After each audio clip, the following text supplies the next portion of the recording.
I am Dylan Joseph. I'm the Customer Relations Specialist and the VCIO at USI Tech, and I'm joined here by Jeff Landberg, our Business Development Manager. Good morning. Good morning. All right. So my role at USI Tech is to align our clients' IT infrastructure and security practices with the stringent standards needed in this day and age to protect an organization from both outside and inside threats, whether that be through education, actual upgrades of infrastructure, or development of security policies. So I'll be taking questions at the end, so I'd ask that you reserve those until that time. Now, cybersecurity, it goes beyond just the technology behind the scenes. It's now become a collective effort, and we all play a pivotal role in upholding and maintaining cybersecurity. Now, the fundamental principles of trust and control form the foundation upon which we can build any strong and secure defense around our organization to both mitigate risks and minimize threats. So, let's first define trust and control. So, trust is the confidence that systems, components, and users will act as expected and adhere to policies and protocols.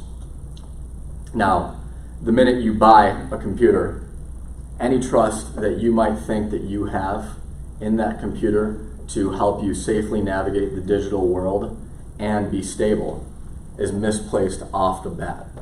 There is inherently no trust, and the only world in which 100% control can exist is one in which there are no surprises. Now, the only way to attain even a modicum of trust is through layers of control. And the concept of control is elusive. You can try tirelessly to have full control, and it can still be out of your reach. Now, recognizing these salient facts and operating from a viewpoint of complete skepticism is key, and it will be your strongest attribute in the defense against technology, disasters, and cyber threats. So an example of trust could be something as simple as allowing users to take home their laptop and work from home. Could also be something like giving a user an alarm code and expecting them, trusting them, not to share it.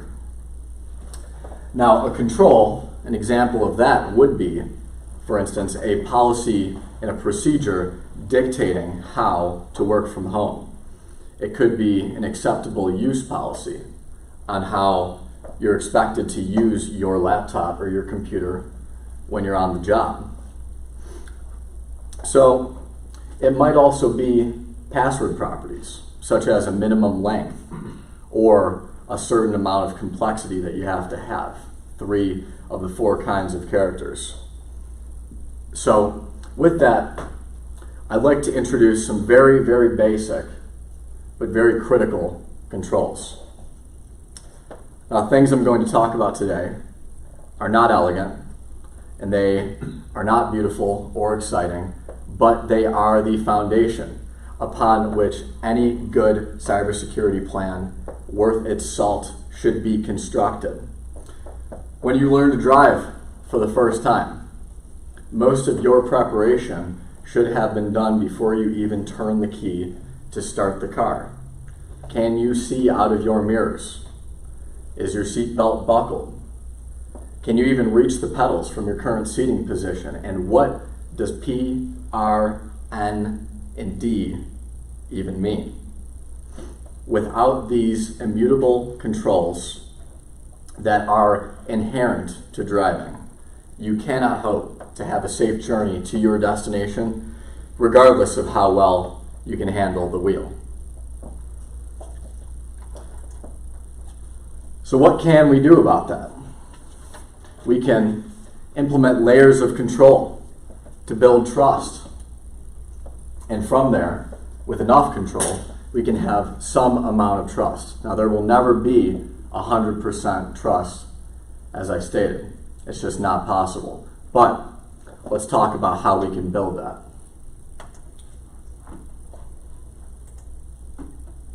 All right. Policies and procedures. This is first and most important in our list of controls. Now, these should be in writing and circulated for everybody to see. Or, if not, at least verbally disseminated in such a way that they are acknowledged and understood by all. A policy is the overarching in-place rule that say that you should do something. For instance, it could be the last employee out of the door at night has to lock the door and set the alarm. A procedure could be the way in which an employee would go about locking the door and setting the aforementioned alarm. Now, it could also be a 5 minutes of inactivity in your computer locks. It could go back to the password complexity. Now, it could also even be a standard of identification. How do you identify documents in your company as public information, internal information, and confidential? It's an example of a policy that the designation is needed. Now, the procedure would be the classification standards that are used to determine which designation a document gets. Now, there are 5 potential policies after this. It's not an exhaustive list, but they are the building blocks and the most basic, critical, and foundational items that will make up the fiber of any good security posture. Now, as far as cybersecurity, trust, and control go, these 5 policies are probably the first thing that you should think about when developing a security plan. Backups. What is a backup? So a backup is an export, or it is a save of data in such a way that it can be loaded into the system from which it was exported to restore business operations to normal in the event of a data loss or just a blank slate, tabula rasa.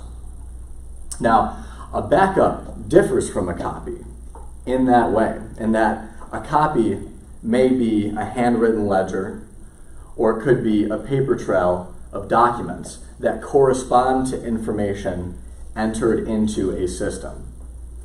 A backup, on the other hand, is something that is only really useful to the system that it came from and can be loaded back into.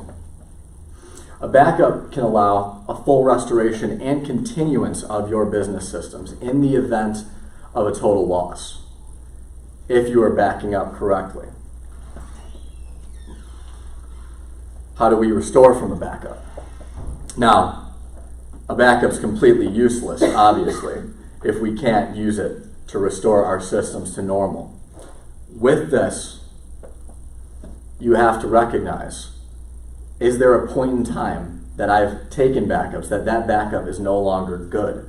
If my company and my critical business system has fallen victim to a cyber attack, how do I know that the backup that I'm trying to restore from doesn't have that same threat living on it? Now, backups must be controlled by regular testing and only by doing a cold restore, which is a complete from scratch restore of a backup. Only then can you trust your backups to back you up. Now, the frequency of the backups that you take and how often you take those backups, there should be a direct relationship between that and the criticality of your system. You might want to take backups hourly. If it's something not as important, you might want to take them daily. But you have to weigh the value of storage versus the value of having backups from every point in time, because it could save your business in the event things go down. Now, where do we keep our backups? Do you keep your backups on the same computer that you are backing up? I would hope not. What about the same network? Picture this. Your server room floods.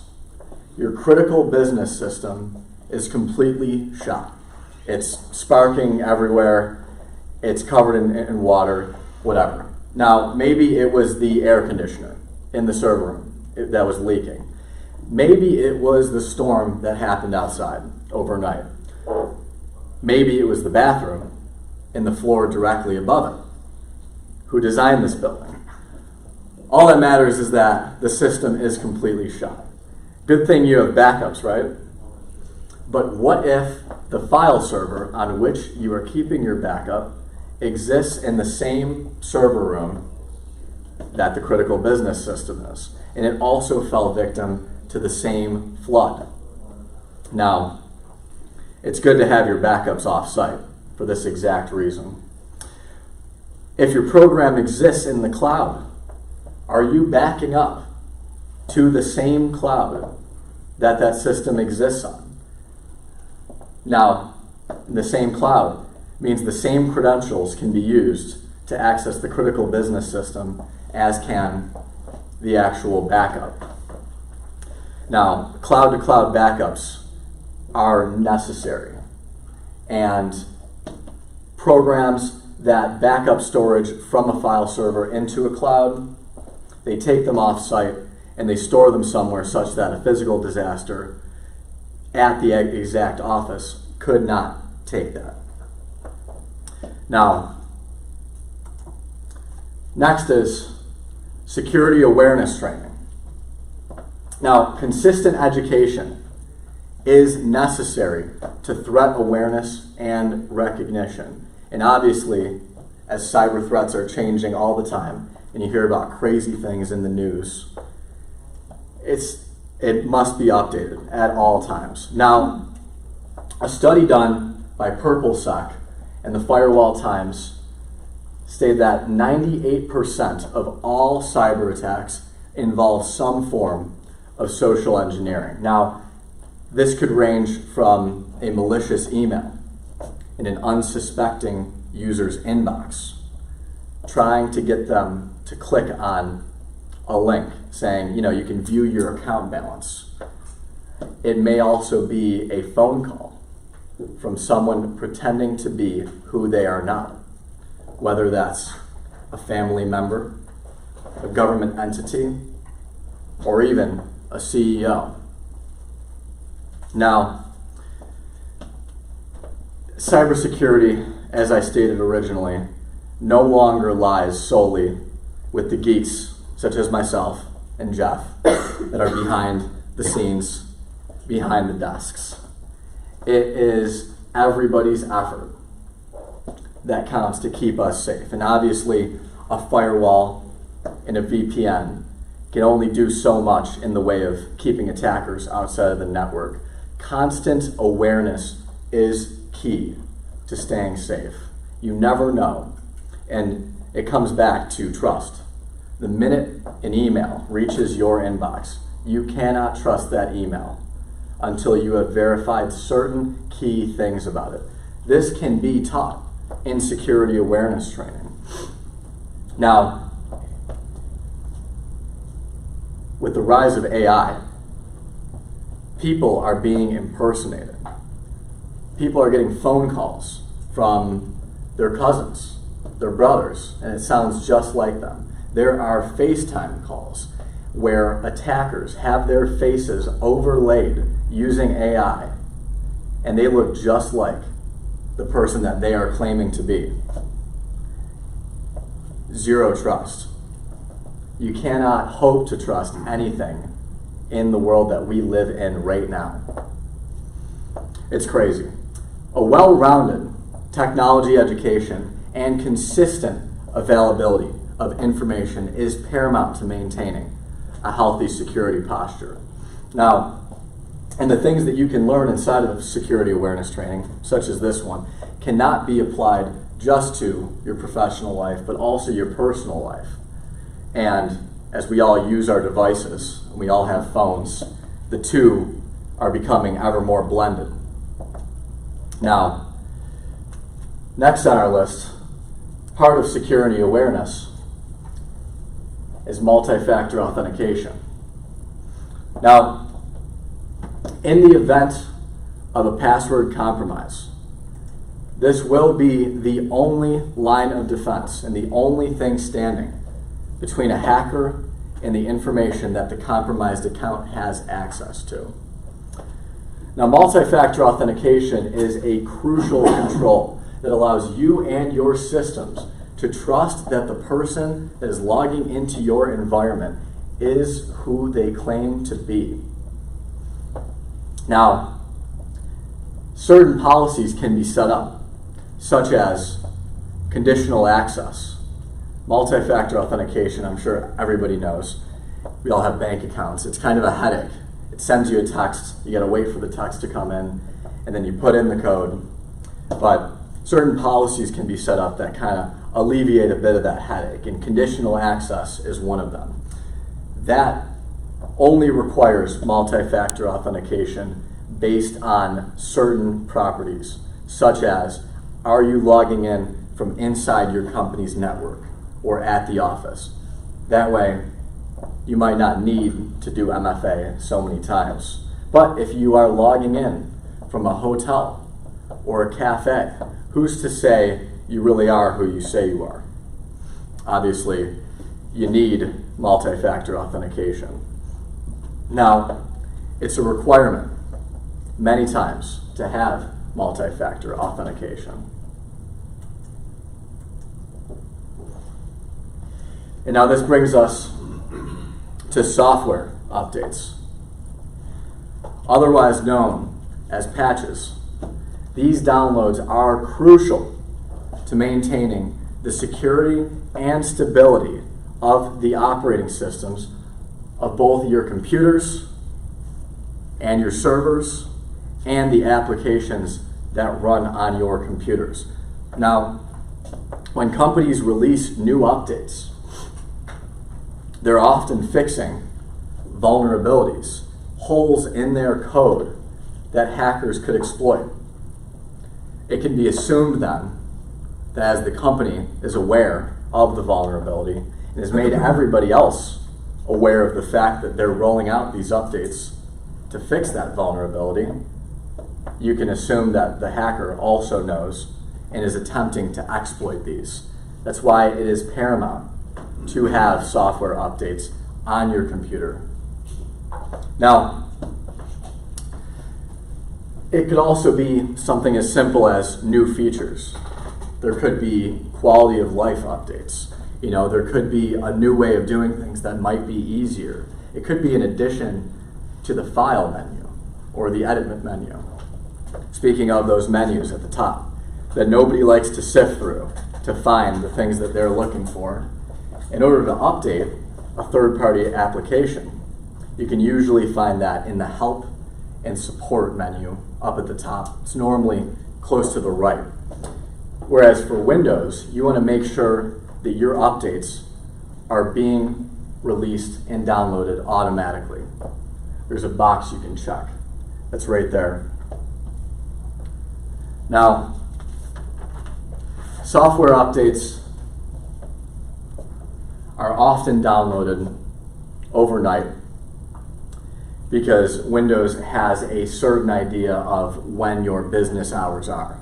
Now, this could be 9 a.m. to 5 p.m. It really changes based on what you are doing and when you are doing it. So it's good to leave your computer on and connected to the internet when you're done using it at least once or twice a week. It's good to advise those that you work with to do the same. Now, maintaining these updates is a key control that allows you to better trust your system to keep you safe and also remain stable and not lose your information.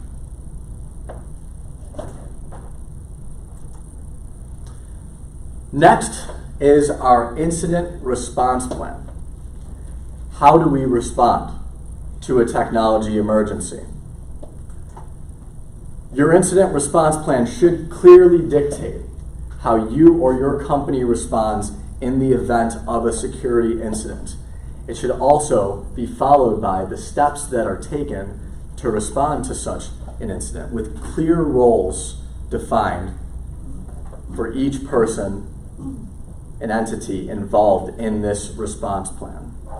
Now, developing it may involve an initial analysis of what the scope of such an incident could be. And it should go hand in hand with the pre-existing security policies that you've thus far defined, the things that we've already discussed.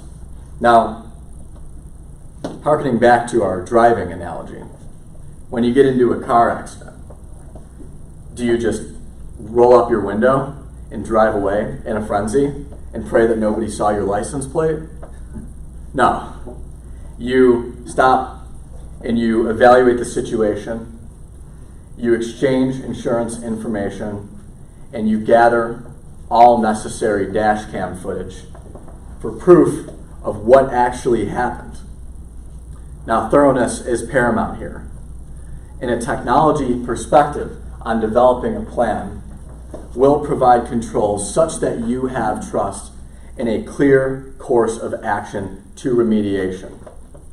Now, given our time constraints, I can only provide a high level of what such a plan might look like. But it's important to consider all the possibilities and make an informed plan of action based on them. Now, again, back to zero trust. How can we trust anything? We have this fortress here. Now, one of your turrets might be multi-factor authentication. One of them might be your incident response plan. These are defenses. Could be security awareness training. These are how you are going to react in the event of a security incident, and they're also how you prevent security incidents. What about actually getting into the castle? When next we meet, we'll be talking about application allow listing, and we'll be really diving into zero trust even more, and how there really is no trust whatsoever in the digital world in the things that you download. There are viruses that are not known. They're not cataloged in Windows Defender, and thus your computer would not know to stop them. At the next Byte Me Thursday, we're going to have a real live dark web hack by an accredited ethical hacker and a remediation, as well as an analysis of all the steps taken. I'd like to thank you for all of your time.